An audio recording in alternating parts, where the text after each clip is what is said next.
what an amazing time to be in technology. I say this at the end of almost every presentation. As a researcher, my whole role is to figure out what's coming next. I live in disruption. You guys are talking about DevOps. We listened to Gene Kim today talk about that. I'm focused on no ops.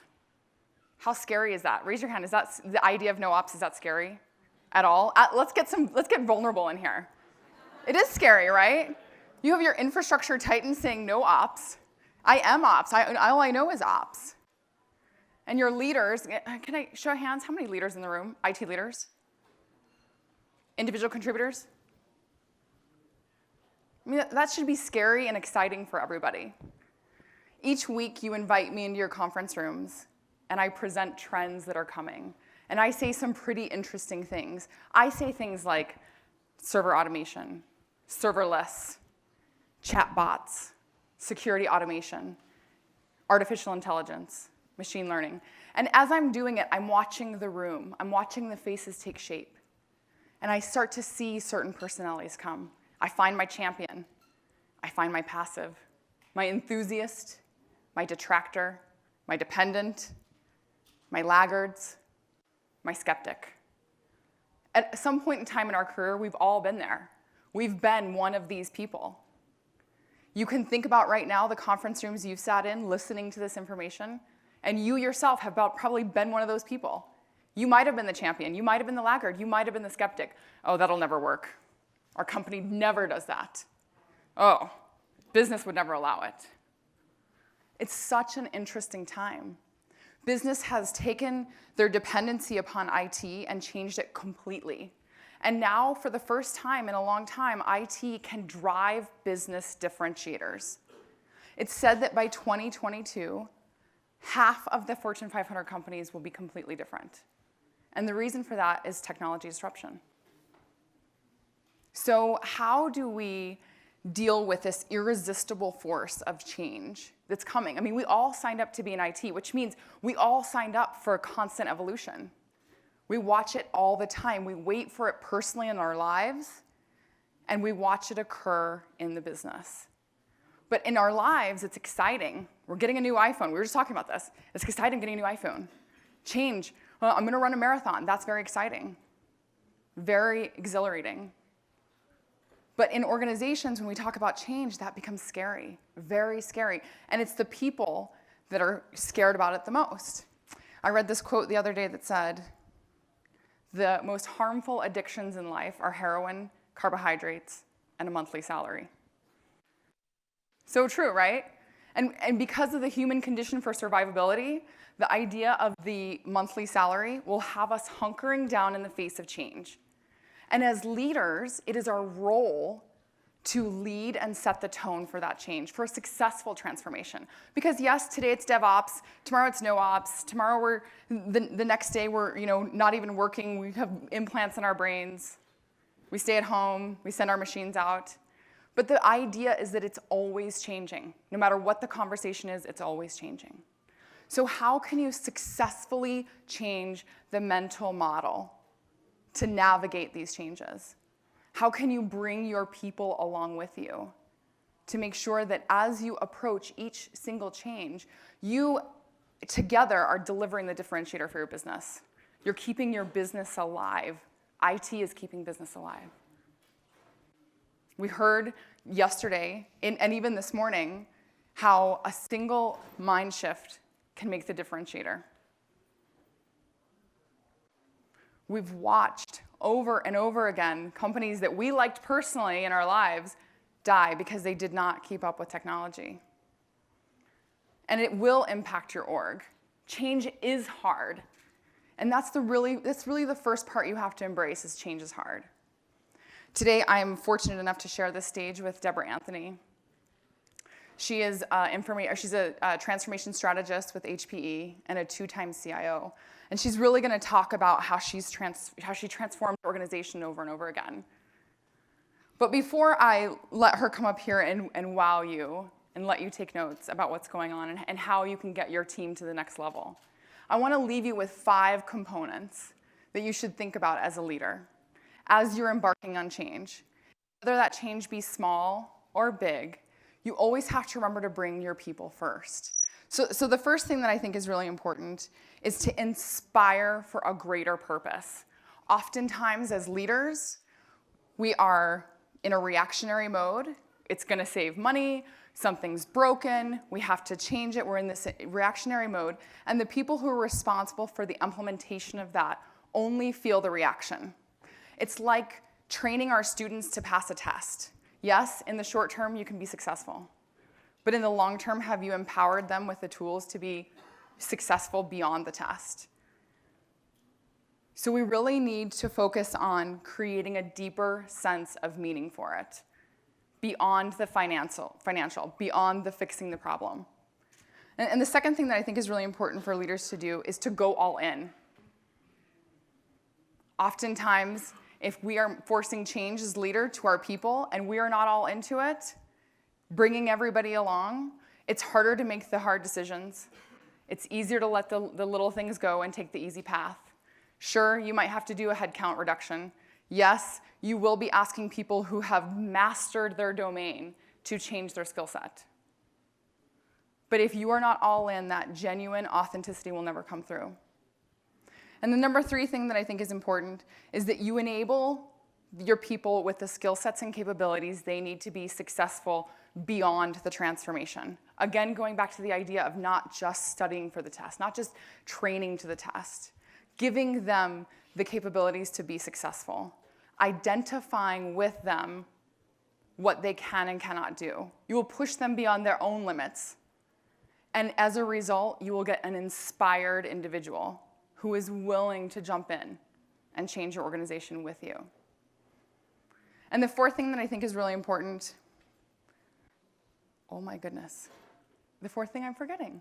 The 4th thing that I think is really, really important is that you inspire a culture of continuous learning. When Microsoft's CEO decided that they needed to be able to compete in a mobile-first and a cloud-first environment, he realized he had to make some changes in the culture. The culture was a very competitive culture. You had to be the smartest in the room. And everybody came that way. Everybody walked in on a higher stilt than the next person. And as a result, their ears were closed off to learning. As a result, they became the skeptics. They became the ones that would not force change because they already knew it all. And by working with these teams to go in from a competitive to a collaborative standpoint, looking for the opportunity to continuously learn, they've been able to transform the organization. So instilling a culture of continuous learning is key in the leadership transformation. And the 5th and final thing that I think is really important for leaders is that you continue to reinforce the directive, the vision. The vision must be set, and it must be communicated accurately. How I went through this in my own career. I was asked if I could come up with the mission statement for our group. I was not the leader at the time. The leader that asked me to do it, I sat there and I was confused. Gosh, isn't it the leader's role to set the mission? Is it my role to set the mission? My mission would be make more money. Like, I don't know if this is my role. And so I came up with 10 different options. Shouldn't I know the mission? Shouldn't I know my role? Shouldn't I know my job? Shouldn't I know I'm here? I didn't. I presented 10 different options. Hopefully it's good. Maybe I'll get a raise. And after I turned it in, I stood on a very big soapbox just like this, and I thought, well, that is not leadership. The leader needs to set the clear vision and hold people accountable. And it's not just being direct, and it's not just holding people accountable. It's creating an inclusive culture. You know, Steve Kerr, head coach, Golden State, he can be heard asking his players during a game for input. Now you have roped them into the exercise of change, to the exercise of succeeding. And no matter what that change is, because you'll invite me to your conference room this time next year, and I'm going to tell you a whole different set of changes that are going to come. And I'm going to watch different faces in the room pop up and come down.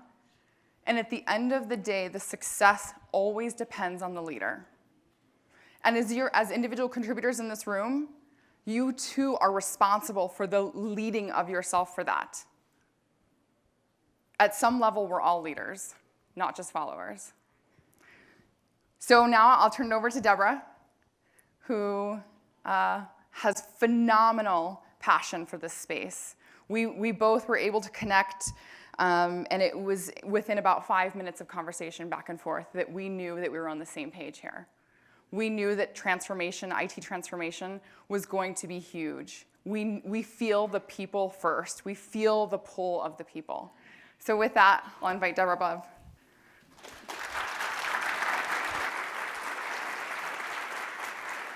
Thank you, Katherine, for that very warm welcome. I'm not sure that wow is exactly what comes in the middle of my name.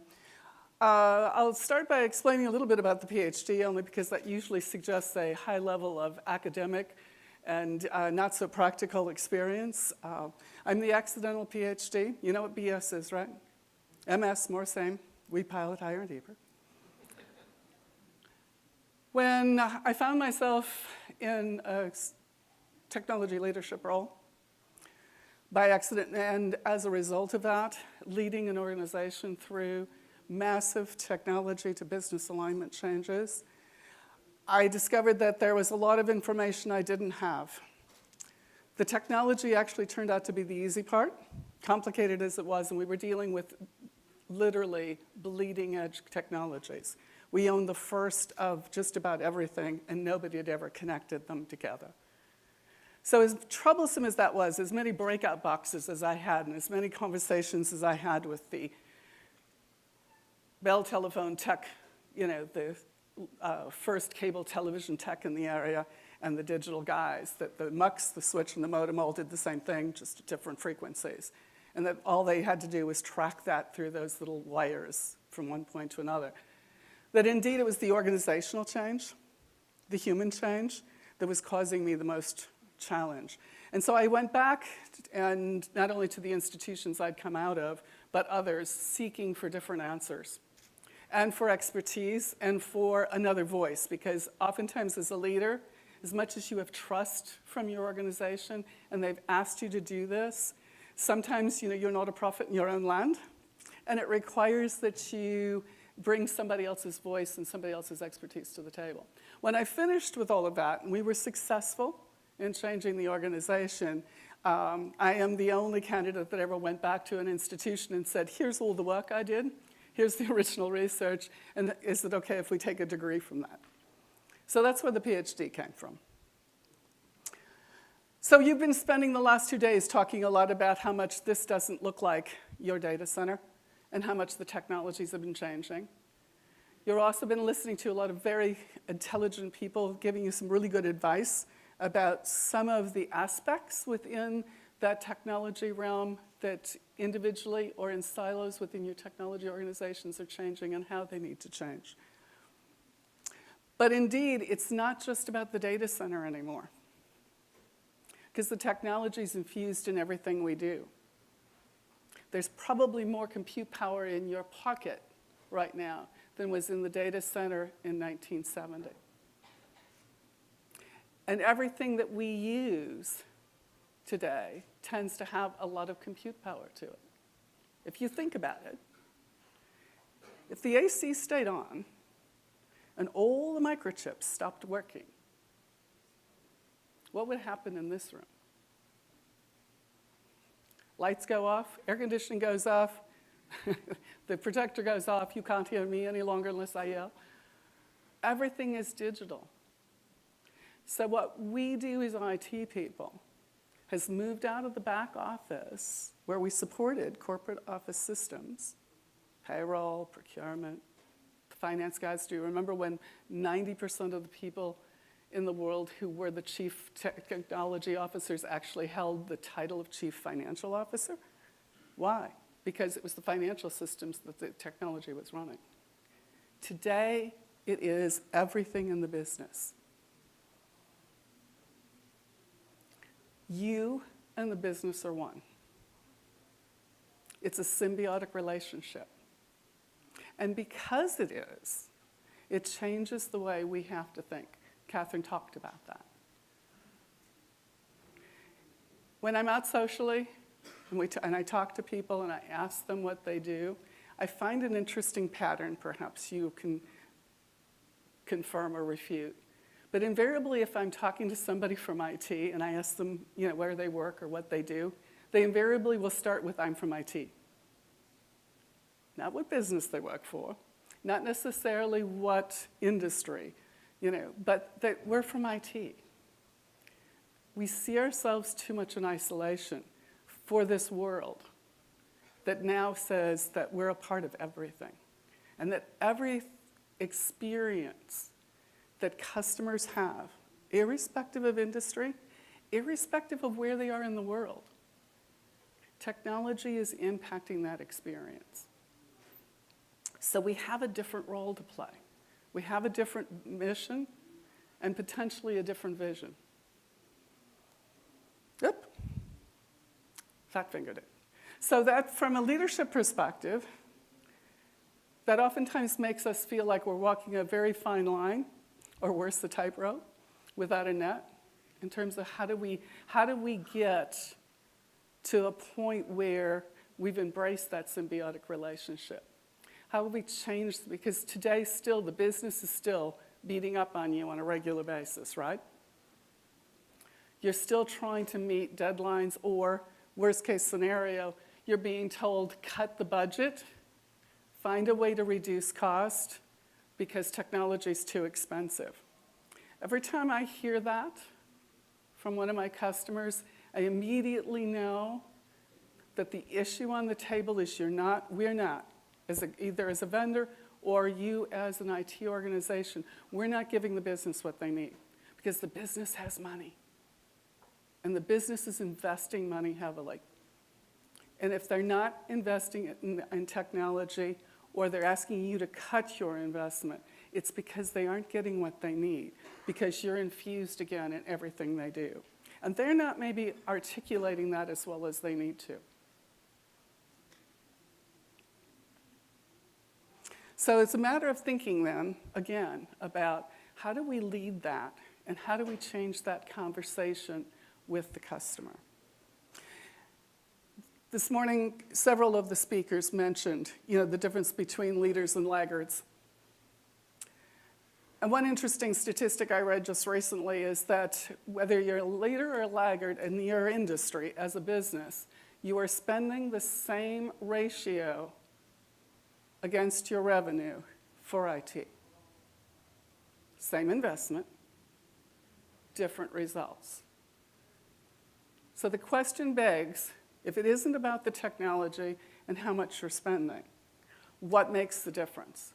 What takes a business to the point where they're kicking ass in their industry and the other competition isn't?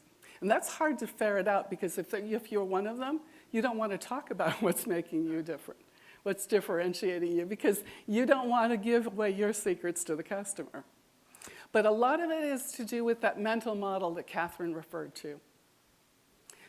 The biggest change in the organization, enterprise-wide and in IT, is a mental model shift. Business has to think about IT differently and embrace the fact that you have a piece to the technology they oftentimes think of as business technology, not IT. And IT has to stop thinking inside out and start thinking outside in. You aren't a member, you aren't from IT, you're from the business. You need to be engaged in and understand what the business is trying to do.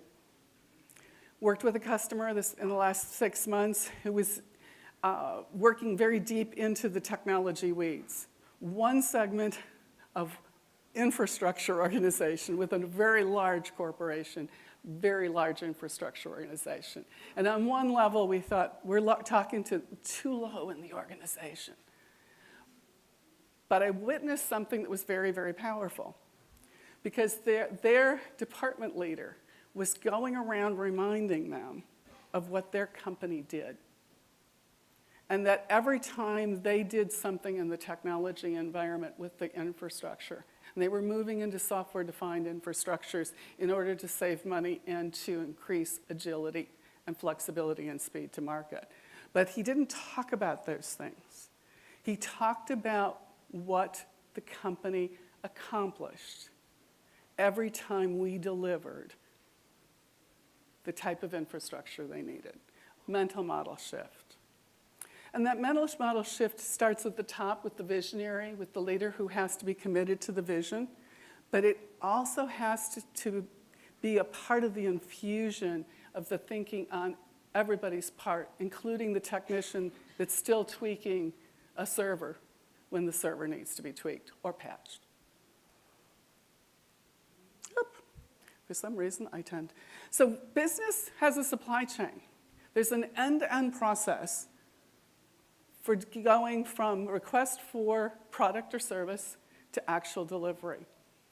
Jean Kim referred to it just earlier this morning before lunch about the fact that shortening that distance is what business is all about. And he talked about DevOps as a way of mirroring that. I'm going to push you farther and say it's not that you need to mirror it in the way you do processes. You need to think about how you are an IT value chain that enables that on the part of the business. That's what shortens the distance or improves the experience. That you think about yourself as something that symbiotically runs in concert with the business's supply chain. Because there isn't any one link probably in that chain that doesn't depend on something digital. Whether you supply it or the business unit is going outside of IT to procure and labeling it business technology and not inviting you to help manage it. And that not managing it, from your perspective, immediate thought probably is, they're taking away my space. Okay? But more importantly, it creates a disconnect in the supply chain because you don't understand all of the places where technology has to integrate with business process and vice versa.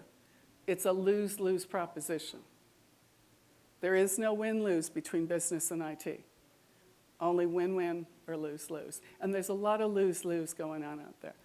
The laggards are suffering from a competitive feeling that IT and the business aren't focusing on the same goals. The leaders in their industry have found that they can play a win-win game. That all of the pieces have to fit together.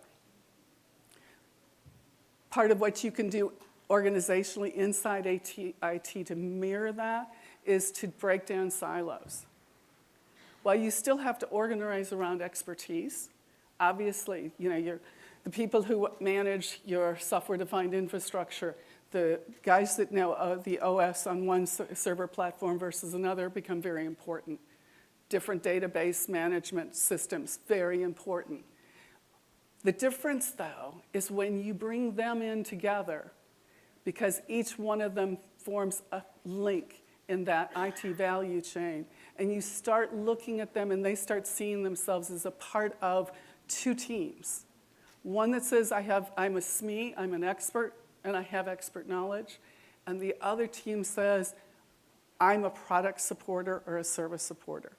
That I'm an engineer for the business service or product that is being produced.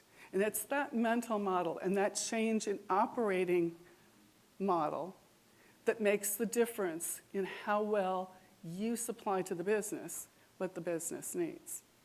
You can still organize the same way.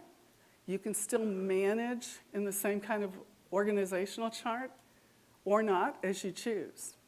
It doesn't have to be as disruptive as it might be. You don't have to throw all the cards up in the air and let them settle down in different buckets if you can change the mental model.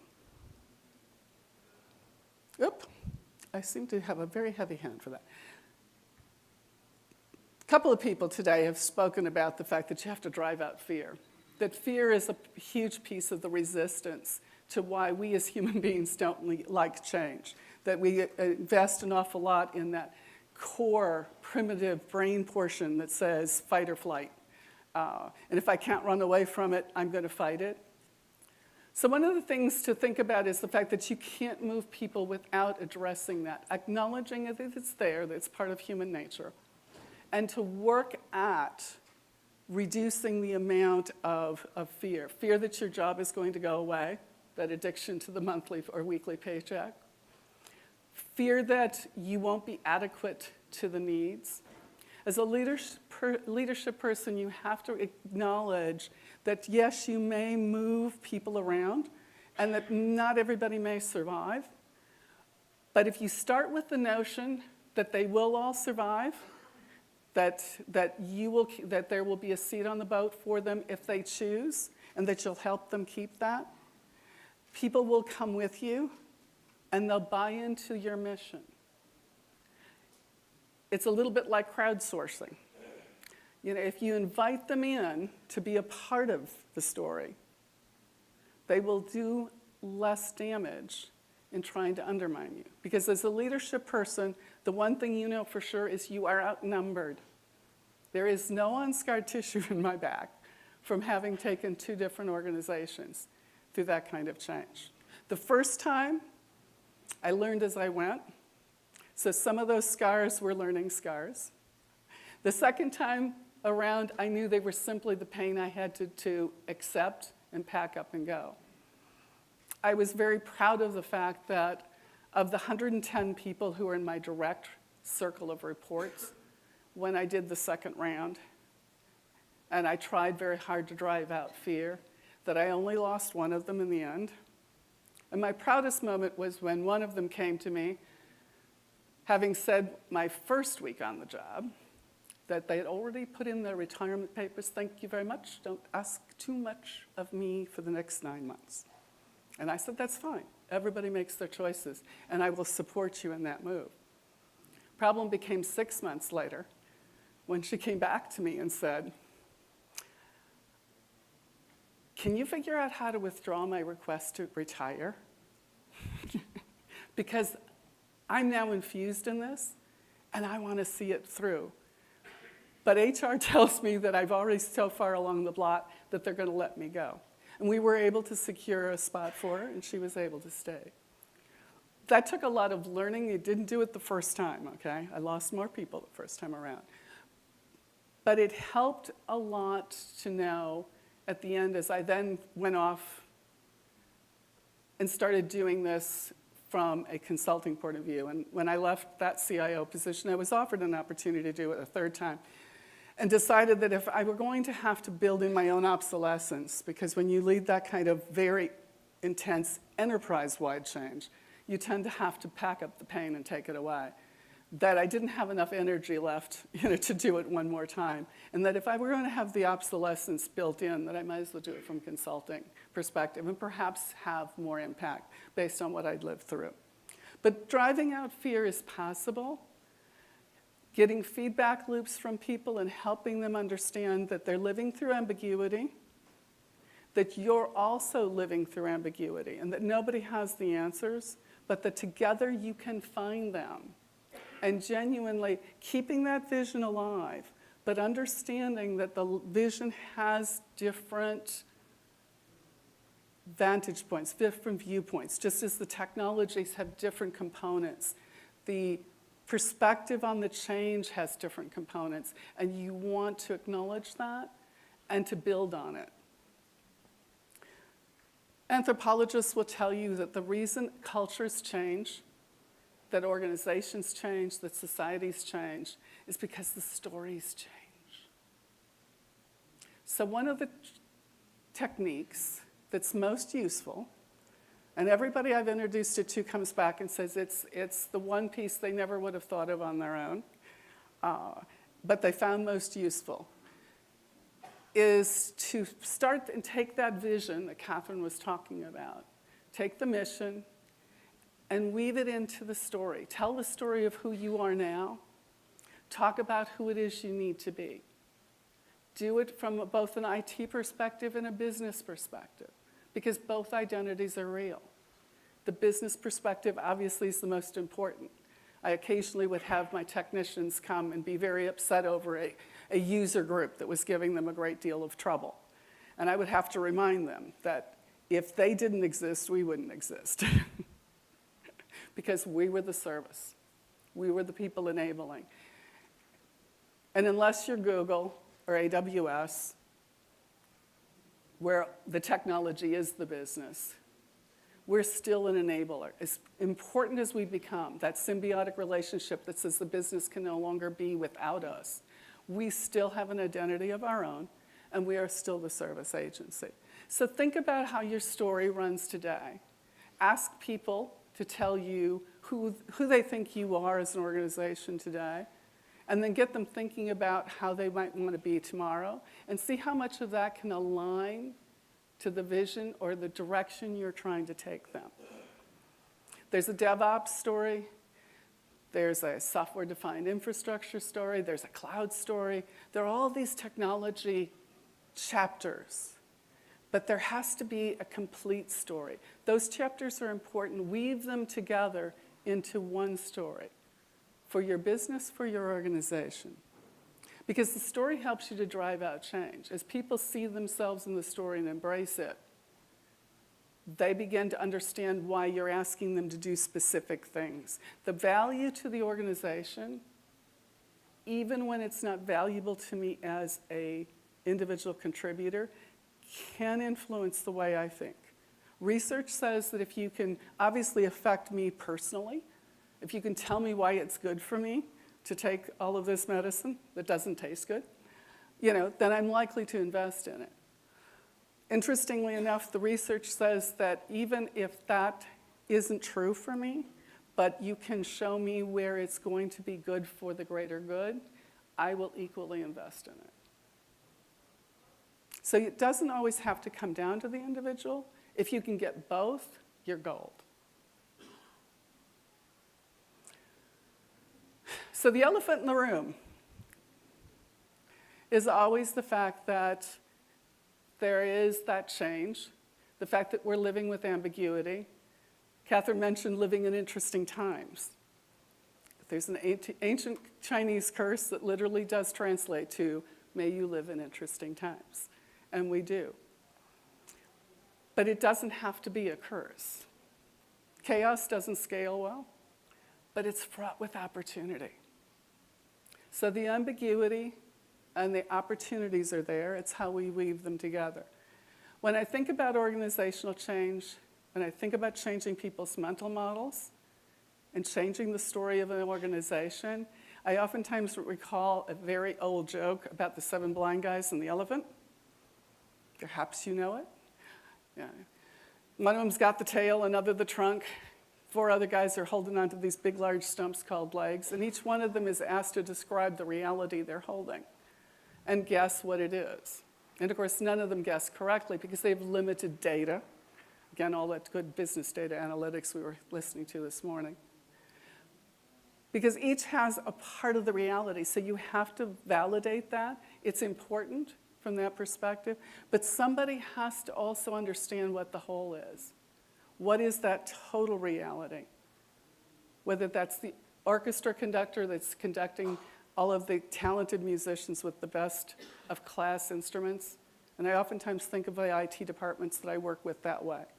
Very talented musicians, best of class technologies, lots of good practice, but unless somebody's telling them what music they're going to play, at what tempo, in what key, the audience isn't going to get a really good experience. So it's all about the whole. It's all about understanding that from a business perspective, outside in, changing your mental model based on that outside in approach, driving out fear, building the story, changing the way you're, and as you change the story around that, then each one of those chapters of where does DevOps fit? Where does cloud fit? Where does software-defined infrastructure? Where do the new security or our big data analytics fit? All of those things then become a part of something larger that makes sense, and most importantly, touches the bottom line. Because as we become the digital enabler, oftentimes my customers say to me, we're preparing for the digital enterprise. And I laugh and I say, I hate to inform you, but it's been around for the last 15 years. One of my customers said, every business will become an IT business. And I said, no. Every organization will become digitally enabled. And every IT organization has to embrace the digital environment of the business. It's the other way around. Because the business and the bottom line and revenue and profit and market share still drive. And if you can generate the knowledge and the information around how your IT organization is changing to enable those key important things, whether you're a government agency or a for-profit agency, if you can tie it directly to that value, you're gold. Because we're needed. But the sad story is that if we, as IT organizations, don't figure out how to be that next generation digital enabler, the business will find somebody who can.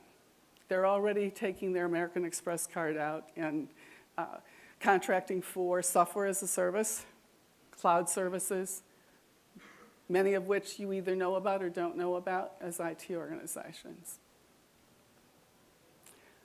So somebody very recently was quoted as saying that as a CIO, their major concern is to make sure that they are taking technology and infusing the ability to improve service and grow capability of the business. And the only way for us to do that is to do the same thing internally. And we tend to traditionally focus on growing it internally. I don't say don't stop doing that, but today we have to do it with the mental model of doing it with a direct line to how that's growing the business and the business's capability. So with that, I will thank you and hope that I've stayed within my time frame, because I can't see the poor gentleman in the back due to the lights who's got the timer. And if we do have time, Paul, we'll open the floor for questions and or stories, because each of you probably has a story to tell. And again, when you're here in this kind of an environment, you learn from each other probably 10 times more than you do from those of us who stand up and speak to you.